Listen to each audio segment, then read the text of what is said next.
I knew from the first or second session that even if this feeling didn't last, just the novel experience of being able to have, especially kind of the whiplash of going from feeling really depressed one moment to like later that day feeling like full of awe and wonder. It's like a really amazing kind of eye opener. Like, oh yeah, it's possible to feel another way. It is possible for me to feel something other than despair and apathy. Like I can feel joy and wonder and also like sadness um and grief, but I can uh sort of re-engage with like these emotions that I hadn't, I guess, allowed myself to experience.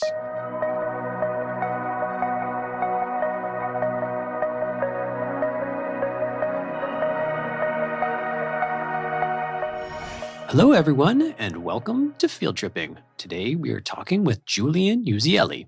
Julian is one of our very own Field Trip Health clients.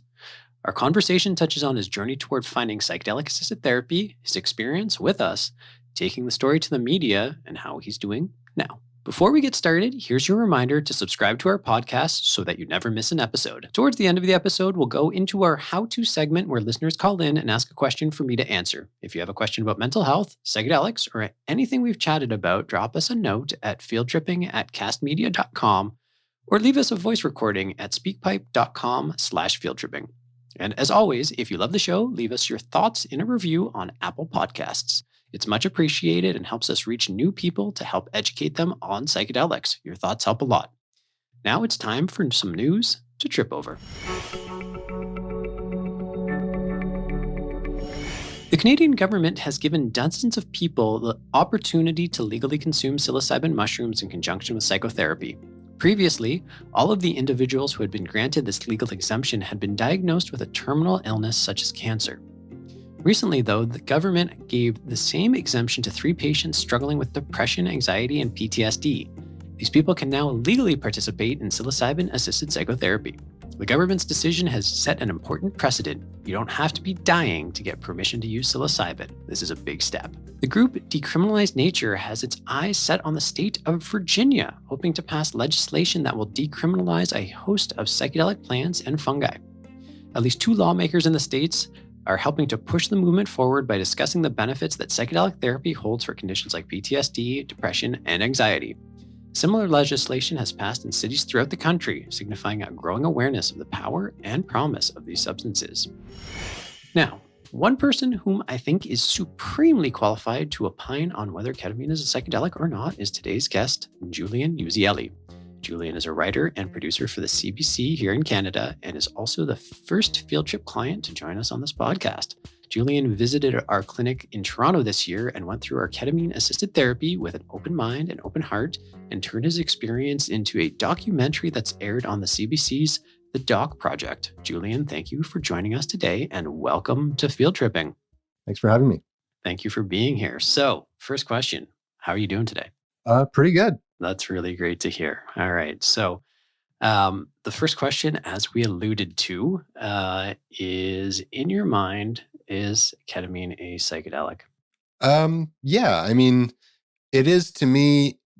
I mean, I have to say that my answer is yes, but I have to say that's colored by my experience with Field Trip, obviously. Like the whole thing is, so when I don't know if you still do this with patients, but when I started the program this past January, I was given a copy of How to Change Your Mind by Michael Pollan. And so I was reading through it as I was doing the therapy. And it's obviously that sort of psychedelic model has had a big influence on the way you do things at Field Trip. And so, it's maybe not a classic psychedelic, right? It doesn't occur naturally in nature, but it's got a very similar.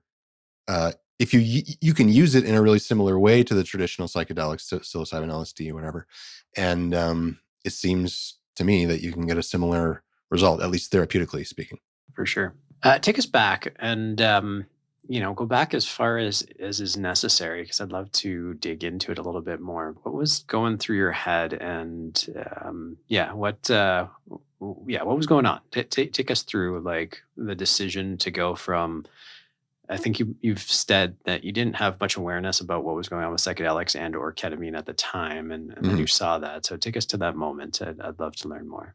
Yeah, I don't know the exact date, but it's been almost exactly a year since I started the whole thing and had my first like online, intake sessions and all that. So before that, in the fall of 2020, I was having a very bad time. I pretty much at an all-time low in terms of my mental health. I've had depression for basically as long as I can remember, certainly since puberty, possibly earlier. It's kind of hard to say though, right? I didn't get a diagnosis until I was out of university, but an official one, that is. I kind of always thought of myself as being depressed for quite a while before I was officially diagnosed. But so what that actually meant for me is that I always had a pretty cynical worldview. I would usually be take the pessimistic view on things. I wasn't particularly hopeful about the future in general or my own future. And I things would it would come and go, and sometimes would be better than others. I would have good months and bad months or whatever. But the during the pandemic, like a lot of people, that made a bad situation worse for me, for my mental health. And it was just obviously, for obvious reasons, a very stressful time for everybody. And in addition, just all that on top of the sort of pre-existing depression that I already had, kind of sent me over the edge. I was just by the fall of 2020, I had been sort of on this decline over the course of the summer, I would say, and by the time I got to fall, I was sort of approaching like I wasn't really functional. I was calling in sick a lot more often than usual because I couldn't find the motivation to get out of bed, or I was so I couldn't focus on my work because I was so distracted with like depressive thought loops. And um, a lot of the time, on the worst days, it would be like I couldn't help but think of anything but suicide. I just had these really persistent, intense suicidal thoughts. And I'd had suicidal thoughts before, since I was a kid, but these were different. Like most of the time, it was sort of like these fleeting thoughts that would sort of come to me. Like I wasn't actively thinking about them; they would just sort of pop into my mind, and I could like let them go and continue on with my day, and it kind of just felt normal to me. Um, but at this time, it got worse. It wasn't just sort of fleeting thoughts anymore. It was like actively considering, planning, like, and not even because it's hard to describe, because this when I say that, it makes it sound like I wanted to, and part of me did, but I didn't want to be having those thoughts, but at the same time I couldn't help it. Sorry, Um, can I ask a question? Because yeah, I'm really curious. I don't know if that's the right word, but what did it feel like? Was it like a voice in your head? Like I just had coffee with a friend of mine named Paul, and he talks about how he talks to his soul sometimes. And believe that or not, doesn't really matter. But he says, when my soul wants to tell me something, I will usually verbally say, "Why did I do that?" And then a voice in my head will say, "Blah blah blah blah blah." And that was kind of like, so he actually has a voice in his head that he very clearly knows is just kind of himself talking to himself, or his soul, if you want to believe in that. But that's how it actually comes out in a very verbal conversation with them. Is that kind of like what happened for you with these thoughts popping into your head? yeah. Sometimes it depends, but sometimes for sure. Like for me, a lot of the time it would be sort of in the form of an internal monologue, and it would be at sort of the end of this sort of increasingly negative sort of spiral of thoughts, and it might start with like I read an article about how we have 8 years to save the world from climate change, and it looks like that's my pessimistic nature would be like, well, that's not going to happen, and then I would start thinking about how well there's no future. Like why should I even bother? I should just kill myself. Or so it might happen that way, like in an intellectual way, or then other times it was more of like an image. th- um, I used to live near the Don Valley in Toronto, and I would go ride my bike in the valley. And there's all if you go down those trails, there's like bridges going over them all the time. And every time I would ride my bike under a bridge, there would be like a voice in my head looking up to be like, you could jump from there. Or the worst, one of the worst ones was in my house at the time. We had these sort of like resistance straps for exercising. They're like those TRX type straps where you can like attach them to an anchor point and do like pull-ups or whatever. And we had them attached to an anchor point on the ceiling. And where my desk happened to be when I was working from home, I could see the straps like hanging behind me in on my video calls. And Yeah. I had this image of like a noose hanging over my head. And I started having these like uncontrollable sort of this like impulse, you know. So, this was happening more and more and more. And it was becoming harder and harder to ignore.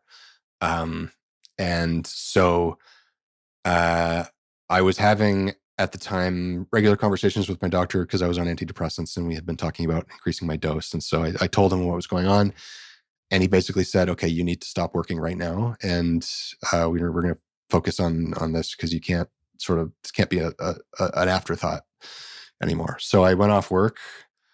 I was lucky to have a job where I could take disability leave, and so I was on disability leave for a few months, and once that happened, I kind of thought like, okay, this is serious now. I need to um, maybe try something different than what I've been trying so far, which up until then was just medication and therapy.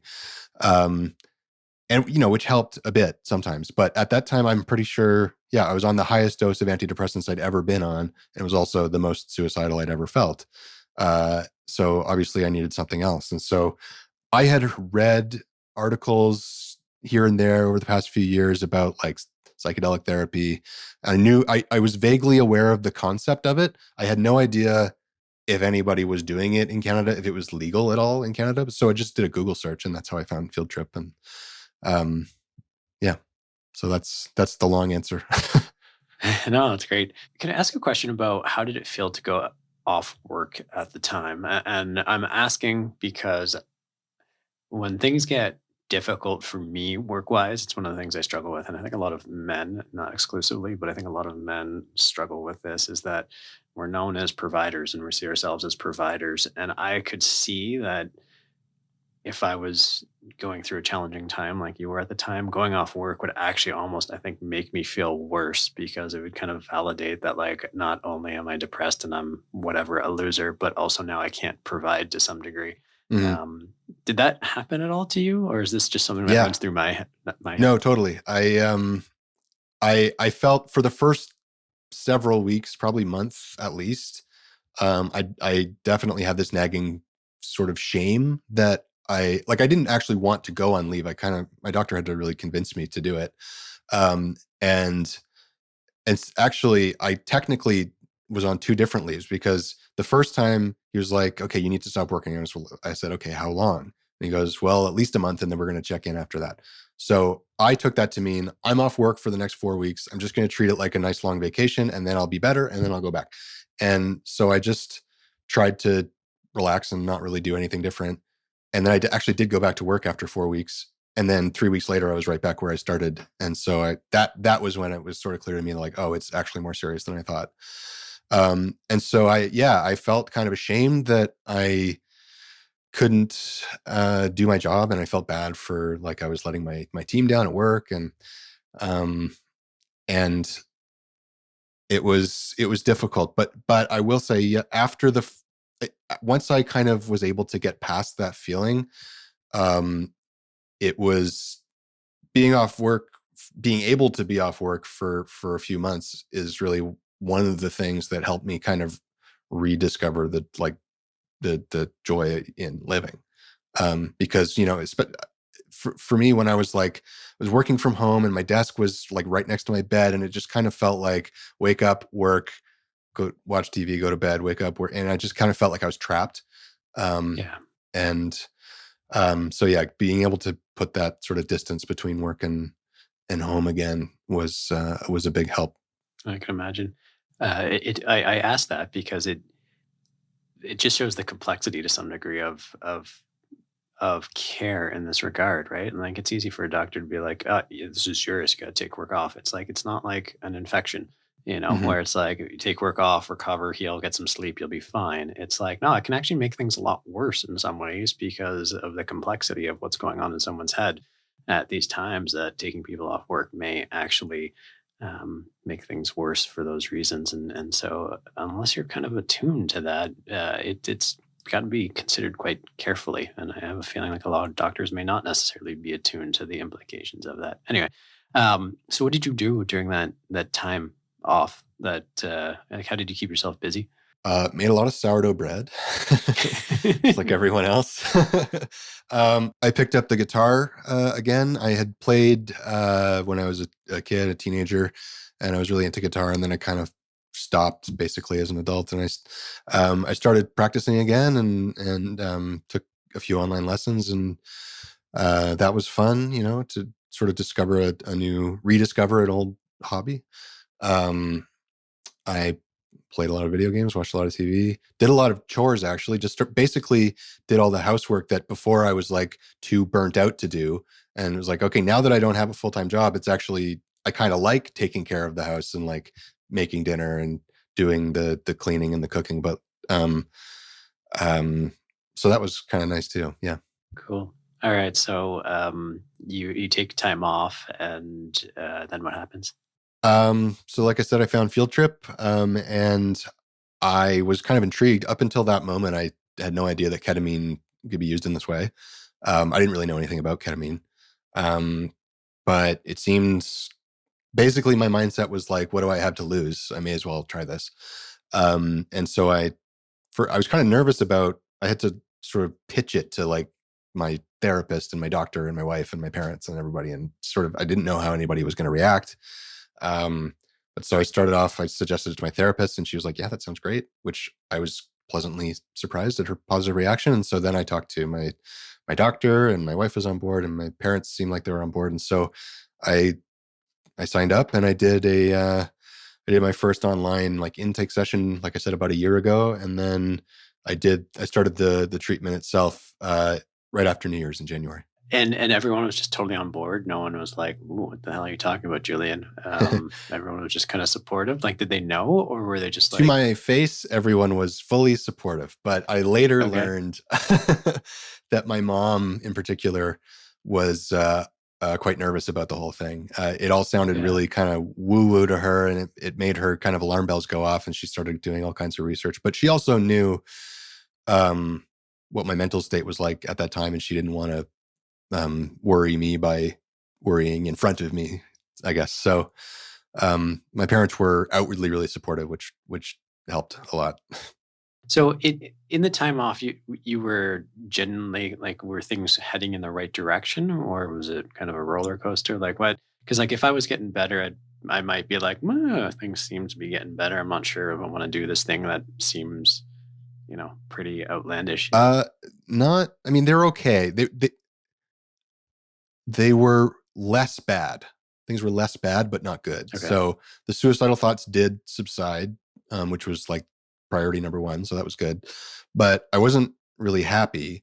I was just a little less depressed than I was before. I still kind of felt trapped because even though I wasn't in work, it was still at the height of like the second wave of COVID, and we were still stuck at home, and it still seemed pretty depressing like the world outside my house seemed pretty depressing in general.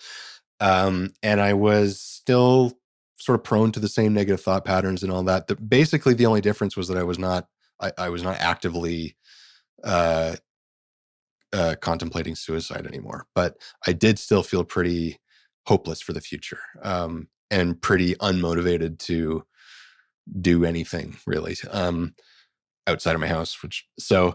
And actually, the night before my first ketamine session at Field Trip, my wife suggested, like, I was kind of a little nervous about it, and didn't really know what to do with myself that night. And she said, "Well, why don't we do like a guided meditation, and we can try and relax, and maybe that'll help." And I didn't really like meditation. I wasn't really. I had we had done some of these together before, and I didn't get it, and I thought it was kind of weird, and I felt self conscious. But I said, "Okay, I'll humor her." Um, And so he did. And I just actually got more angry because I was the whole time I kept thinking like, this is stupid, you're doing it wrong. And I ended up just getting really frustrated and upset with myself, not with her, but like it was sort of that inner voice in my head saying, uh, this is supposed to help, but it's not making you feel better. You must be doing it wrong. There's something wrong with you. Um, Yeah. and so then I was in a bad mood for the rest of the night, and I was still in a bad mood the next morning when I showed up at the clinic. Um, which was why it was so much more, I guess, remarkable that when I came home that day after the first session, I was in like a pretty good mood. Um, and I stayed in a pretty good mood for several days after that, which was um, kind of a big deal at that time for me. So okay, you come to the clinic. Tell us about the experience, and I'm asking because I'm genuinely curious because Mm. I listened to your podcast, but you're the first person I get to speak to at length about what the experience was like, both what it's like to interact with Field Trip, but I'm also deeply curious about what it was like for your first ketamine experience. So take us through the rest of the first day. Yeah, sure. So when you walk into the office, it's I think I said in the doc that it feels a lot less like a clinic and more like a spa, which I'm sure is the point, right? It feels really there's lots of nice furniture and it feels very sort of welcoming.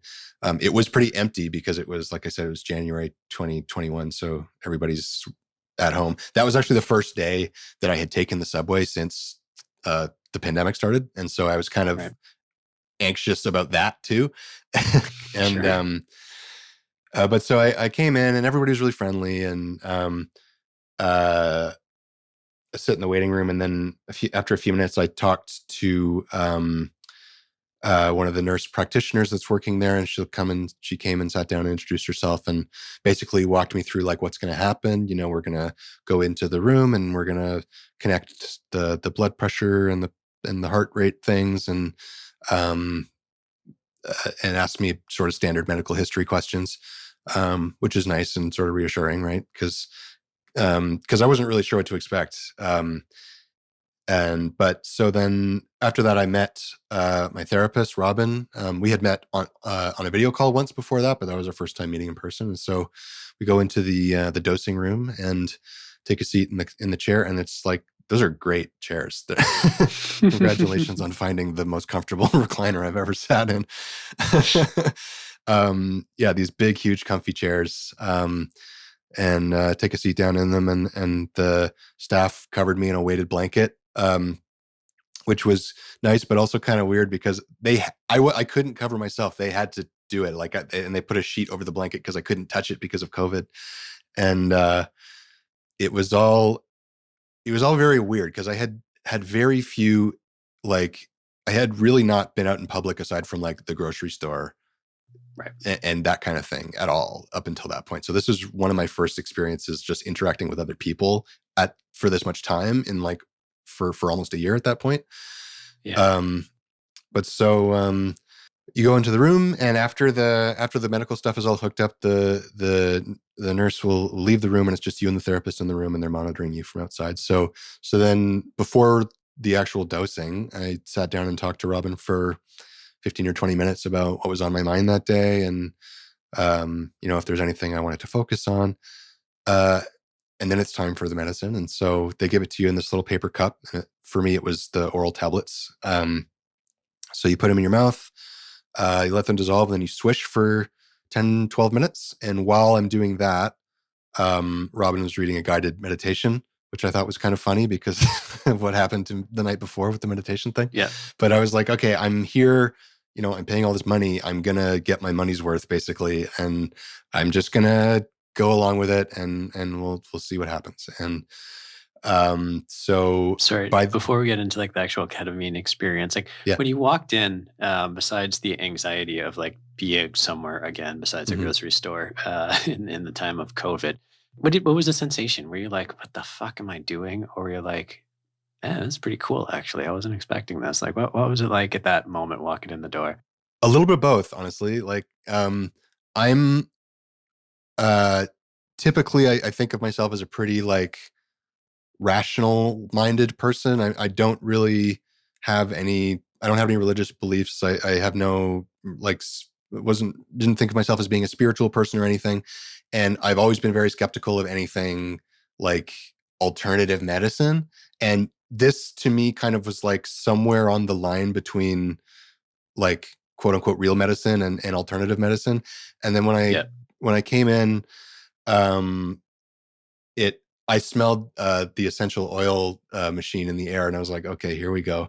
And then in the welcome bag that I got, they gave me a little gift bag, and one of the things in there was this reishi mushroom tincture, which is another thing that made me kind of go like, okay, what am I getting into here?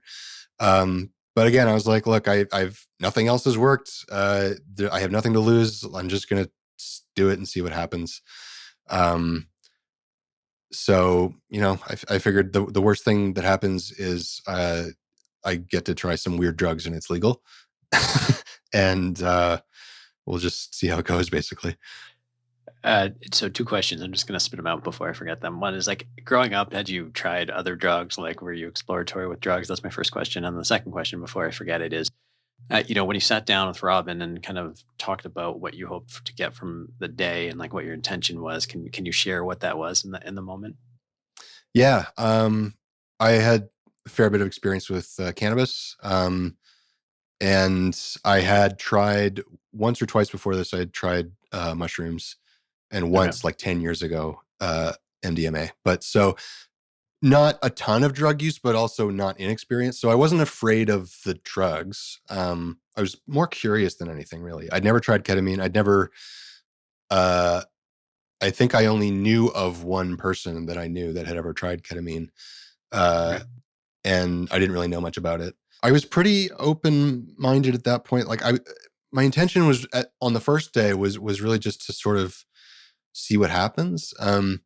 I had uh, my issues at that time were, like I said, a lot of it was around just feeling kind of hopeless about the future and kind of trapped and that kind of stuff. And I had also been having some family issues, and there was just a lot of stuff on my mind. So we tried. I didn't know what was going to happen when I took the medicine and what we were going to talk about and how the whole thing was going to work. But so I just sort of gave an overview, like these are the things that I'm depressed about today.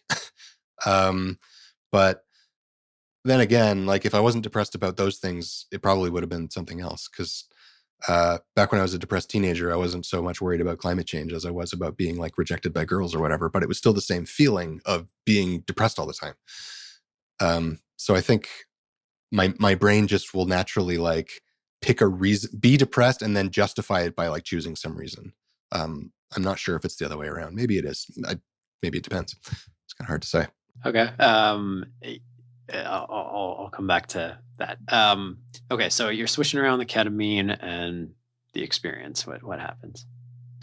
Yeah, so by the end of the 10 minutes, Robin's reading this guided meditation and I'm feeling like super relaxed because it starts to work after that time. And so you spit it out, and I was surprised I had a little bit of difficulty with the coordination. So like they have to hold the cup like up to your mouth so you spread it out, and I kind of felt a little weird, but also I was too inebriated, I guess, to be self-conscious about it. So I just, you spit out the medicine, and then you put on the eye mask and the headphones, and there's listen to this playlist of these specially curated ketamine music, and lie back in the recliner and just sort of go where it takes you. And um, so that first time, uh, it was I was told a relatively low dose.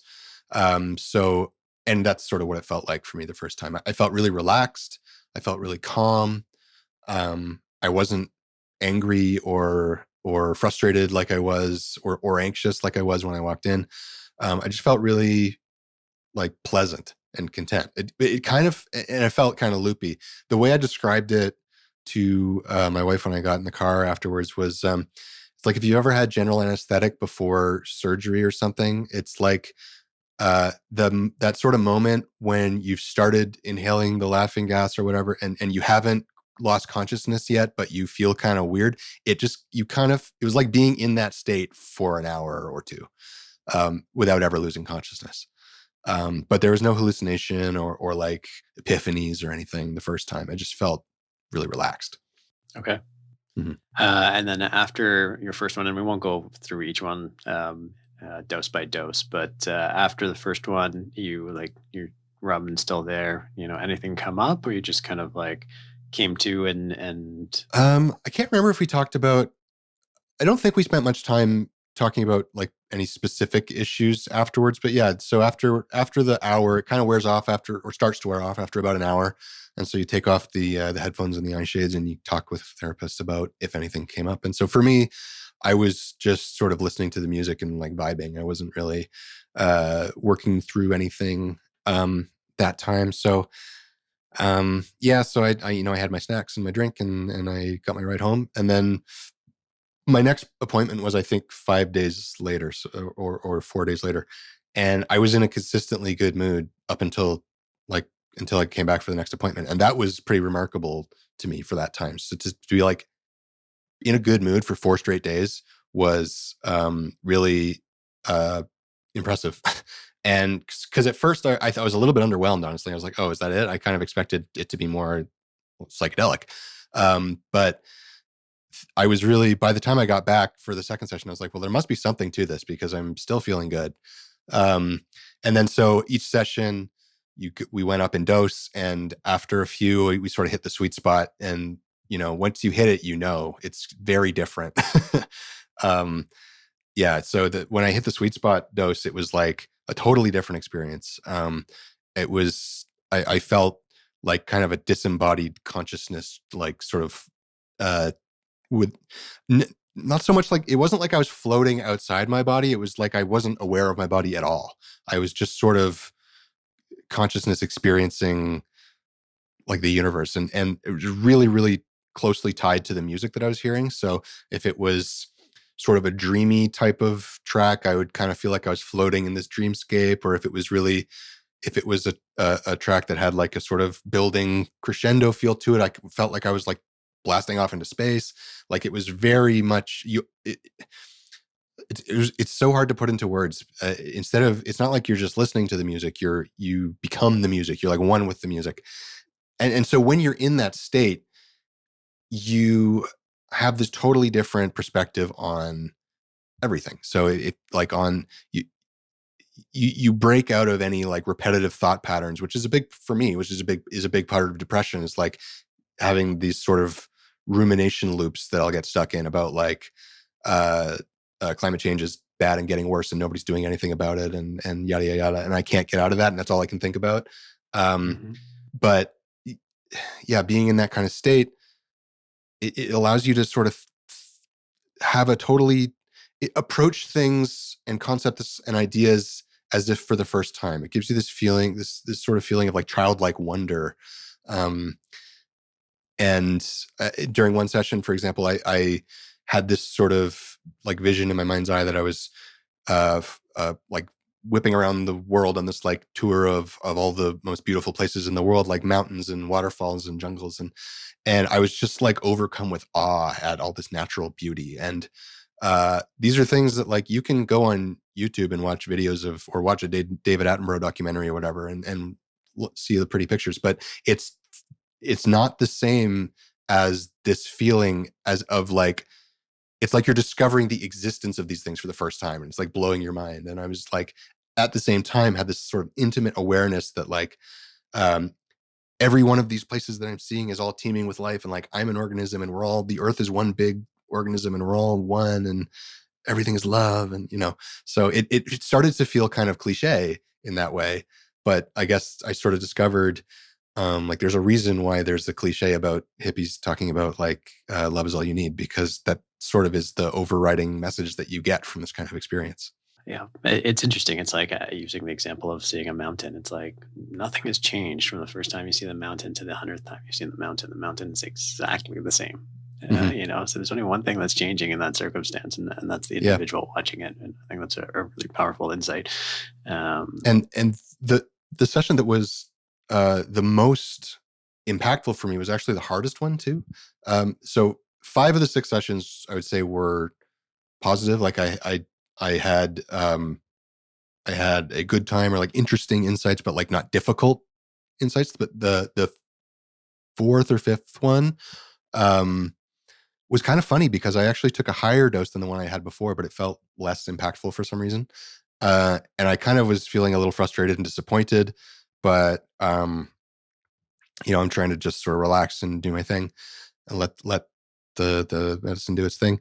But right towards the end, I started thinking about this sort of difficult experience I had a couple of years earlier that I guess had stuck with me. And um, I started talking about it with Robin after I came out, and we are sort of like talking through it. And then before I knew it, I was like sobbing and I couldn't stop, and just everything just comes pouring out. And the funny thing was that like I talked about all of these things before in normal therapy. Like I wasn't having any revelations, or at least like in the sense of like, it's not like I'm uncovering repressed memories or anything like that. It's just, again, like seeing things in a different perspective, like being able to look at a past experience where in my previous narrative of the experience, I was a failure, or I had done something wrong, and being able to see that from a different perspective and actually say to myself, no, you just told yourself you were a failure, and actually you were in these really awful circumstances, and like that could have happened to anybody. And being able to change that narrative in your mind that up until that moment just sort of seemed like the objective truth, and realizing no, it's not. It's incredibly powerful. Yeah, no, it's certainly something that like I've had to experience and work through, which is, and I'm curious to know if this is what felt, but it's like it's one thing to say like someone did something to me and I was really angry, right? And it's like, Hmm. yeah, I was right to be angry, right? But unless you like feel the anger or feel the love or feel whatever the emotion is, it doesn't move. So like going to a Hmm. therapist and be like, yeah, it really pissed me off when someone did that.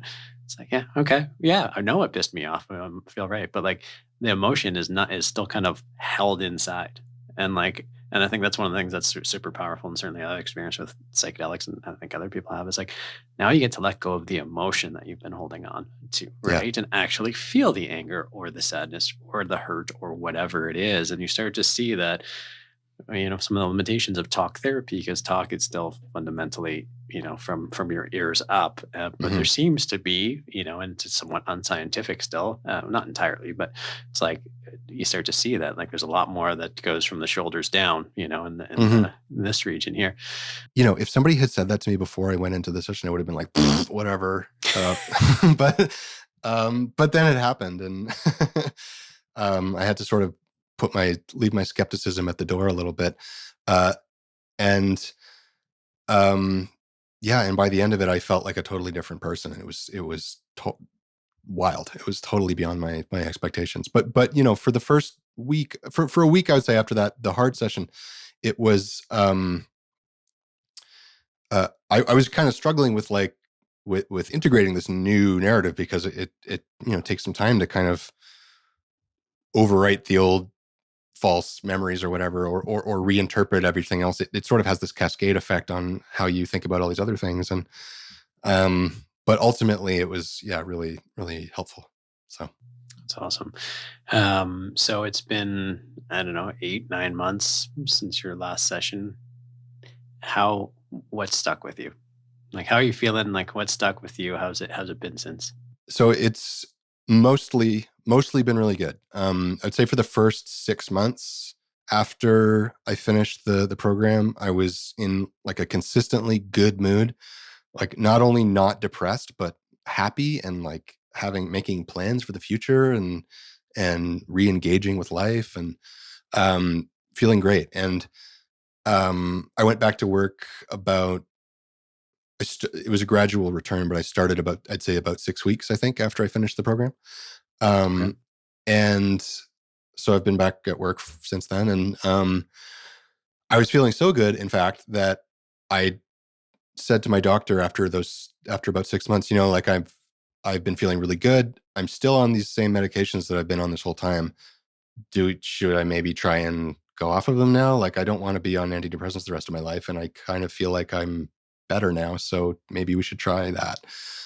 So we tried, and oh man, getting off of psychiatric medication is incredibly difficult. And so this was my third time trying to get off this one particular. I'm on two, and I tapered off my dose for 6 weeks, and then I stopped. And every time I would reduce my dose, I had some side effects, and I expected that. I was a little moody, had maybe some headaches or like trouble sleeping, and I was prepared for that. And I was like, I can deal with that. This is only going to be for a few weeks. But I was really surprised at when I went from the like small dose to no dose, how much worse it got. I felt pretty soon like I was like fully just depressed again. I was, um, having trouble focusing and not sleeping and not motivated, and like all of the only difference was I wasn't having the suicidal thoughts anymore, but I was still pretty much it was like I was right before doing the program. And I kept thinking like, okay, I know this. I was still having physical side effects that whole time for 2 months, having like Jesus. nausea and headaches and insomnia. And I was like, how long is this going to last? And eventually I just sort of said, I can't live like this. Like I don't want to put my life on hold while I wait for the who knows how long.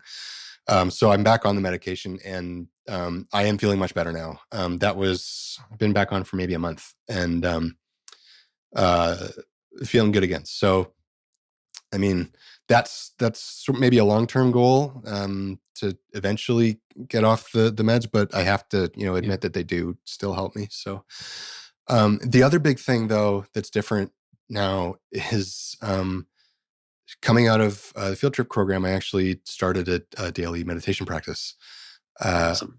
which is something I never would have expected would happen. And um, the I don't think it would have happened without this experience. Like being so open to new ideas and willing to try anything, like that sort of feeling of the whole world is like before me and there's all these possibilities. Because like I said, I'd been reading How to Change Your Mind, and one of the really, I thought, most fascinating parts of the book was where he writes about how the similarities between meditation and psychedelics in terms of the effects on experienced meditators. And that was all new information to me. And I was like, wow, that's crazy. Maybe I should give this another try. Um, and so I've been keeping that up mostly daily, not quite every day. Actually haven't done it today, but most days since then. And I found it's been really helpful. That's awesome. The experience of feeling like you're doing it wrong, especially when it comes to meditation, is not unique to you. I still experience it, and I'll give a shout out to a guy who's been a friend of Field Trip and our app trip, East Forest Krishna. He released an album called In, which is music for ketamine assisted therapy. And at the beginning of it, he kind of leads a guided meditation, and he's like, "Your mind's probably telling you you're doing it wrong. You're not." And like every time I hear that, it is such a powerful reminder of like, oh yeah, that's right. You can't do it wrong, truthfully. But it totally hear that.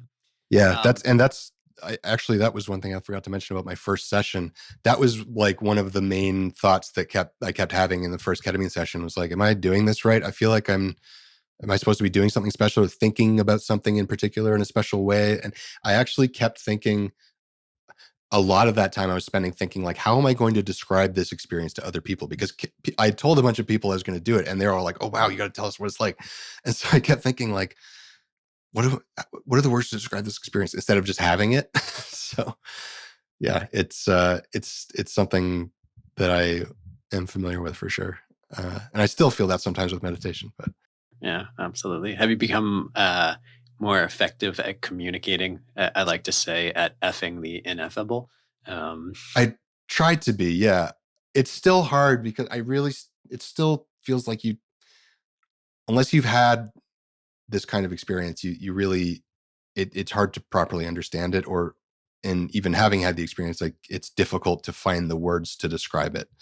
Um, I, like I said, I'm not really a spiritual person, but I still think of this as having been like a spiritual experience because I kind of felt like I rediscovered uh, love for life and love for myself, and uh, like the capacity for hope and optimism. And Have you become less of a rationalist? And listen, when I started on my journey, not with psychedelics, but just all this work, the first session I had with Irwin, he's like, "Here's the thing, Ronan." He's like, "You're all in your head. You can." And the thing is that when it comes to emotions, when it comes to, we'll call it emotions, but call it spirituality, but emotions, it's like you can't think your way out of emotions. Emotions and logic don't interact. They don't transcend. So if you're angry about something and trying to think your way out of being angry about it, or hurt and trying to think your way out of it, it's not going to work. They're just very different things. So it's been almost a 20-year process to try and get mhm. out of being a hyper rationalist to open myself up to whatever you want to call it, spirituality. And wondering where you've landed on that right now. Yeah, it's funny. There's been a little bit of a maybe a pendulum effect. Like for the first couple months, I had this real sort of afterglow about me, and I was definitely feeling like maybe we're all part of a universal consciousness. Maybe we're like maybe whatever. I don't know. I have no idea. Anything could be possible. But that sort of faded a little bit as the experience was further behind me. But I definitely think of myself as more open-minded today, in terms of like spirituality. I have a much greater, uh, I would say, understanding, a much greater understanding and respect for people that do have a strong spiritual practice or religious practice, because I had never been able to really understand that before, because I wasn't raised with one. I didn't really have an example for one. But sort of having gotten a glimpse of like what it feels like to have a spiritual awakening, I was like, oh, this is why all these people all over the world are uh, have these really strongly held religious beliefs. Like I can understand that now. Um, so um, yeah, I'm definitely a lot more open to other possibilities, and to the idea that like um, there maybe is not like science has the answers to a lot of things, and I'm not a person who distrusts science. I was like racing to try and get my vaccine as soon as I could when they came out, but like I also am much more open to the possibility like, well, maybe there's a lot of questions that science can't answer, like metaphysical questions or spiritual questions, or like science is not the only way of knowing things, um, which I wouldn't have maybe felt before. That's a beautiful thought. Thank you. I think you described your parents as being gobsmacked by how you were different afterwards. If I was going to ask, use your wife or your mom, how would they describe you as being different now? They would probably describe me as being a lot more engaged in the present moment. So when I'm feeling depressed, I kind of tend to push people away. And that'll be like, if somebody wants to talk to me, I'll not really give very long answers, or I'll just kind of not really put any effort into uh, uh, perpetuating the conversation. Or when I do talk, I'll sort of naturally gravitate towards like offering up my very pessimistic opinions about the state of the world or whatever.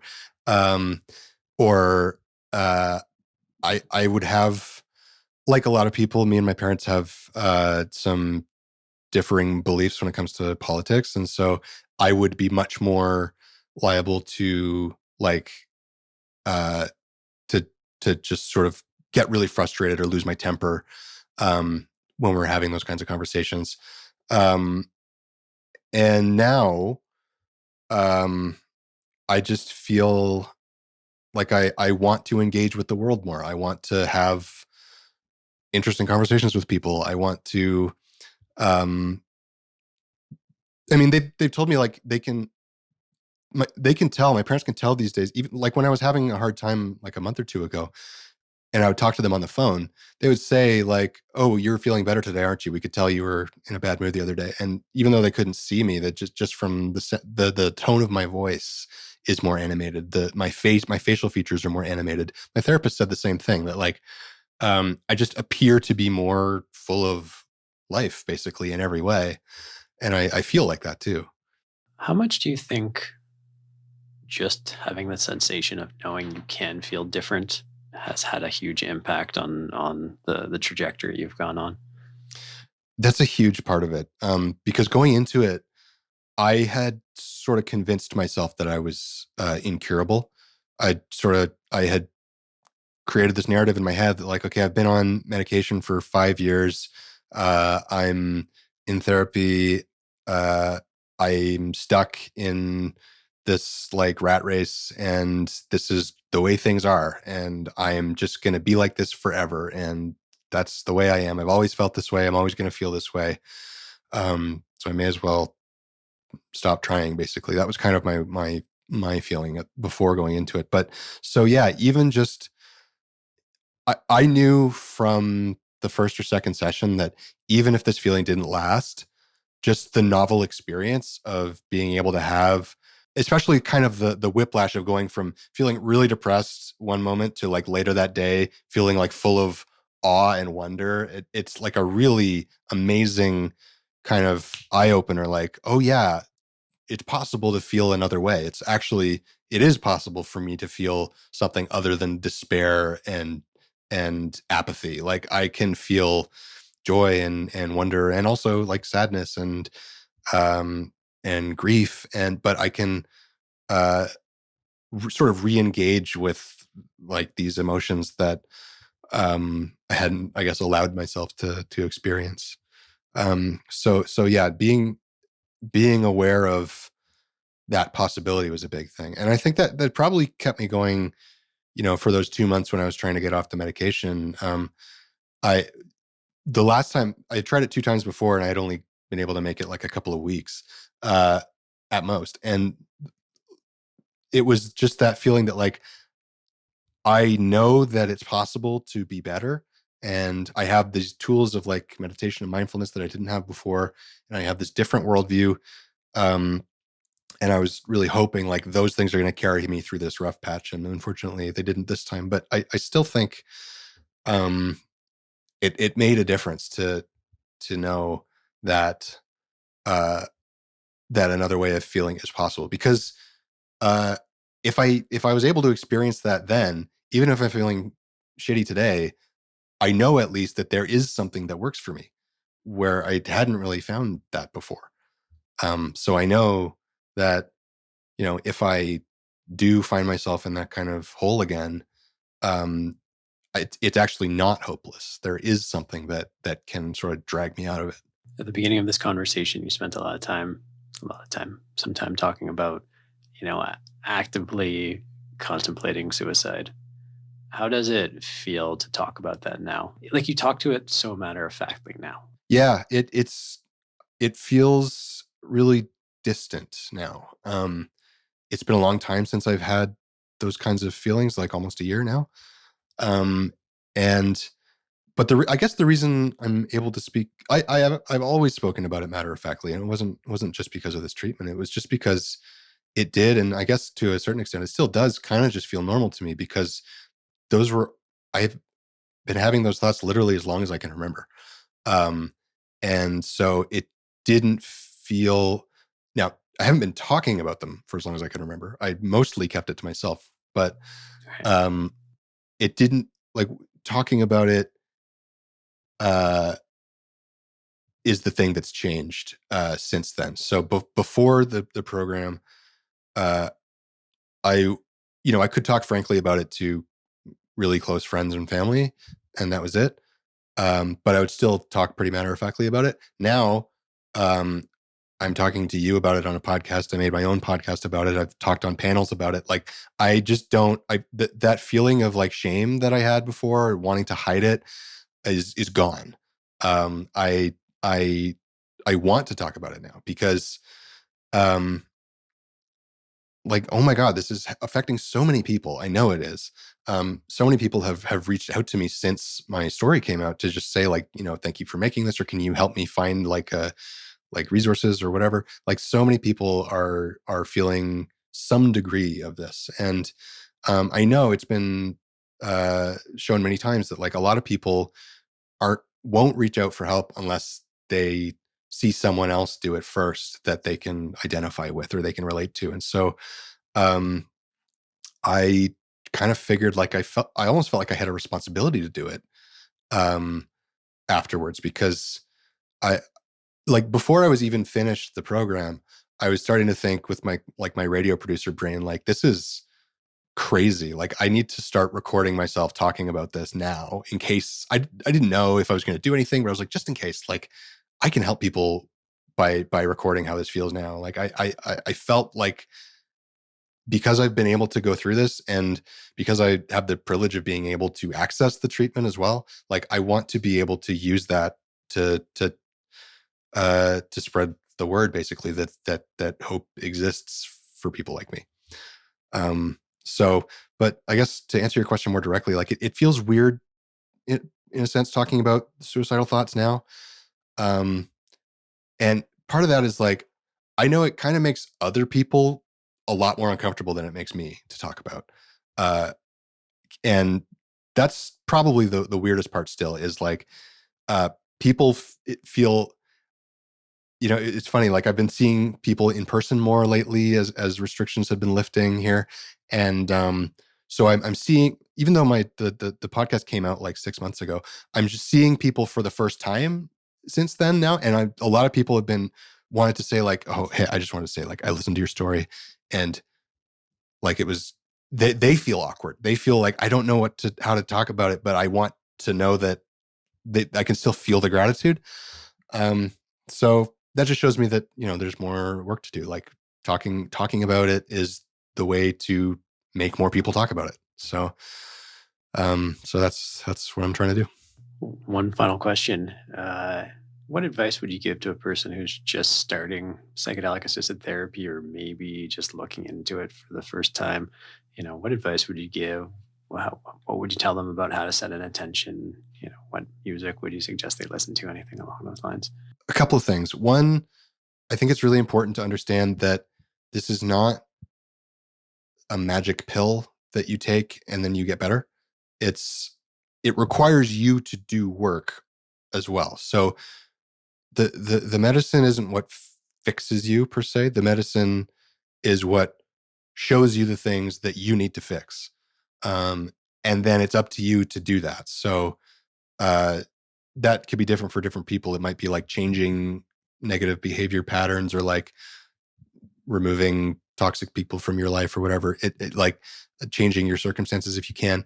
The point is that don't expect it to just make you better, and without you having to put any effort on your part. So, like, and so to that end, basically, you need to fully commit yourself to it. If you're going to do it, you need to um, really be committed to the whole process, and be just just give it an honest try until the end. Like, if you're like, engage with your therapist, do the journaling, try meditation, like whatever your therapist is telling you that you need to do, or encouraging you to do, you really have to make an effort to do it. Journaling, all of it.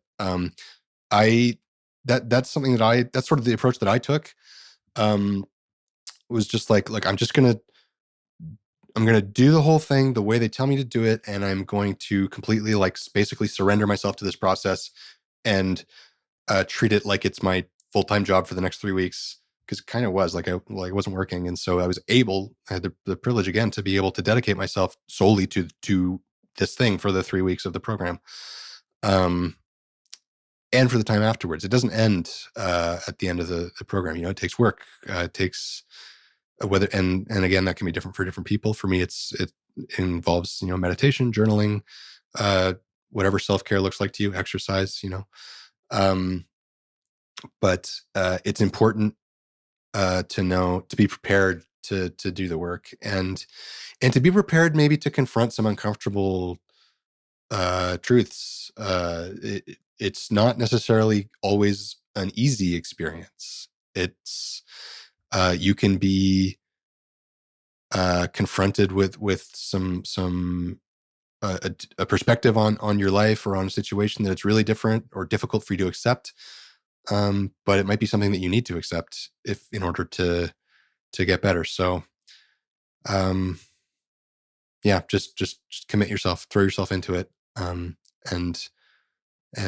do the work. Be ready to do the work. One final question. We're recording this podcast on December 16th, and it'll come out early in 2022. So what are the hopes and ambitions for Julian for 2022? I'm not really a New Year's resolution person, so I don't have any. I haven't really thought about any like specific like 2022 goals for myself. But I guess I would say I just want to keep on this path that I've been on for the past year, and so trying to keep doing that work. Keep up with meditation and mindfulness, and being aware of when I'm putting myself into triggering situations and how to avoid them. Because that's really been one of the long-term benefits, is like the way I explain it to people is ketamine gave me kind of a kickstart. But then it's up to you to kind of sustain the long-term benefits. So I was able to learn that like I had been putting myself in really difficult, stressful situations that I wasn't equipped to handle, and maybe I need to like take a step back from some of my responsibilities, and maybe I need to like focus more on doing things that are good for me before I do things that are good for others. And so I want to continue focusing on getting better, staying better, and I want to keep talking about it, and I want to keep I want to keep telling people, that there are other options out there, and that uh, it's possible to get better. Awesome. Sounds like a great ambition for the coming year. So, with that, Julian, thank you so much for many things. First is for putting yourself out there and going through the field trip experience.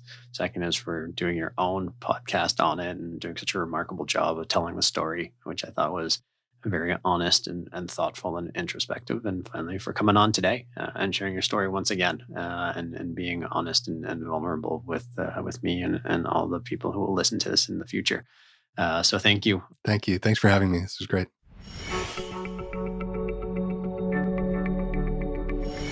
It always starts with the same question.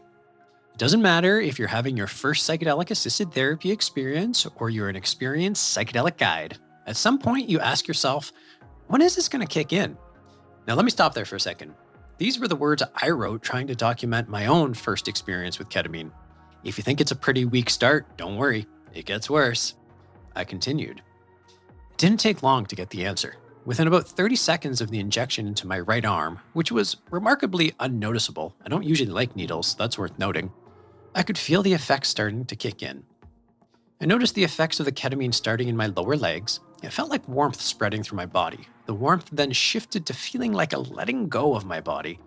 If you've ever been aware enough to feel yourself falling asleep, when you can feel your conscious mind letting go of awakeness and drifting into sleep, it was kind of like that, but spreading over my whole body. A bit different though. The best way I can describe it is that to me, it felt kind of like what I'd imagine being teleported on the Starship Enterprise must feel like. Your body being disassembled only to be reassembled shortly thereafter. Yep, there you have it. I just compared a magical, transcendent, and transformative experience on ketamine to being beamed up on the Starship Enterprise. I warn you, it would get worse. But truthfully, no one should be surprised or ashamed at how hard it is to describe such an experience. Tom Robbins once said, using words to describe magic is like using a screwdriver to cut roast beef. But isn't that kind of the point? In speaking with Julian, I couldn't help but get the sense that the most important aspect of his experience with Field Trip was that it opened him up to new possibilities. That in recognizing maybe, just maybe, the universe isn't quite as he imagined, isn't quite as predictable as he thought, he gave himself permission to breathe. It's been said that when we accept small wonders, we qualify ourselves to imagine great wonders. And through his experience at Field Trip, I believe Julian accepted the small wonder of possibility. Possibility that the world isn't quite as dire as he thought. And as a result, he opened himself up to starting to imagine great wonders, like maybe, just maybe, things are going to be okay. Don't get me wrong. There's work to be done, and the possibility that things are going to be okay also implies that things might not be okay. But at least it gives some space to start moving in the right direction. And there's no greater privilege in my life than opening people like Julian to that possibility.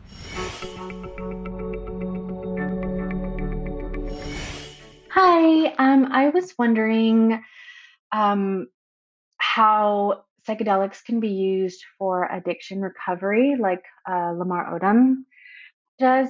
To me, it sounds counterintuitive. I've been sober from drugs for about 6 years now. I have a family, and so I just, cannot or don't want to relapse and cannot afford to relapse. And I don't feel like I'm going to, but I'm interested in how that would be used for recovery, and I want to take every precautionary measure to keep healthy. So, yeah, I would like to know a little bit more about that. Thank you. Thank you for the question. And yes, it does seem kind of counterintuitive to take one drug to help break an addiction or support recovery from another drug or set of drugs. But it's been the nature of research into psychedelics since the very earliest days to explore the use of psychedelics to help with addiction. In fact, Alcoholics Anonymous was actually inspired by an LSD experience. It seems that the reasons psychedelic assisted psychotherapy can be effective in helping with addiction and addiction recovery are twofold. One is there's actually a neurobiological impact and consideration, at least it seems so. The evidence, particularly around iboga and ibogaine, is that it can actually alter the receptors in your brain that get triggered by, in that case, opioids. And by adjusting the receptors in your brains, it can actually help stop the addiction on a neurochemical level. But when it comes to addiction, very often we find addictions are the results of emotional trauma and emotional pain. And if there's one thing that psychedelics seem to be particularly good at as well, is helping people break or heal the emotional pain or trauma that they've suffered from. And so these two factors seem to have an impact in helping people get through addictions. It's also nice that when it comes to tryptamine psychedelics such as LSD and psilocybin, these drugs are inherently non addictive. So even though people may have some concerns about taking one drug to try and break an addiction with another one, with at least tryptamines, that is something that should not be of concern.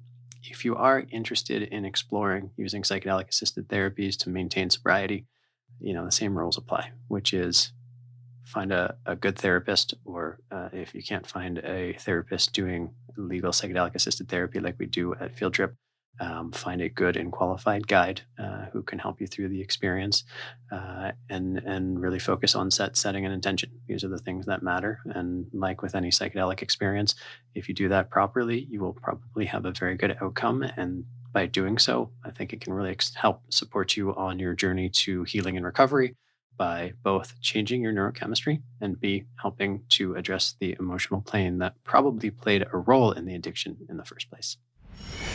As a quick reminder, you can record your how-to question for us and we will play it on the show. Just go to speakpipe.com/fieldtripping, or you can email us your questions at fieldtripping@castmedia.com.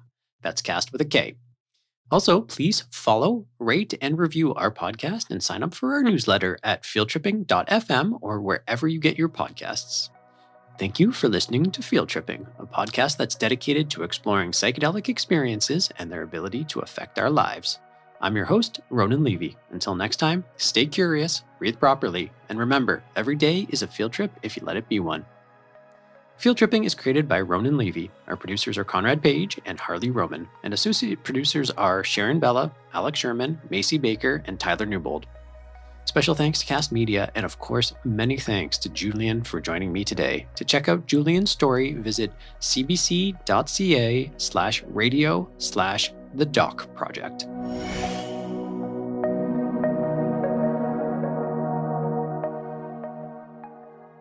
Thanks for tuning in, everyone. Click the subscribe button to my left to never miss a release, and click here to check out past episodes. See you next week.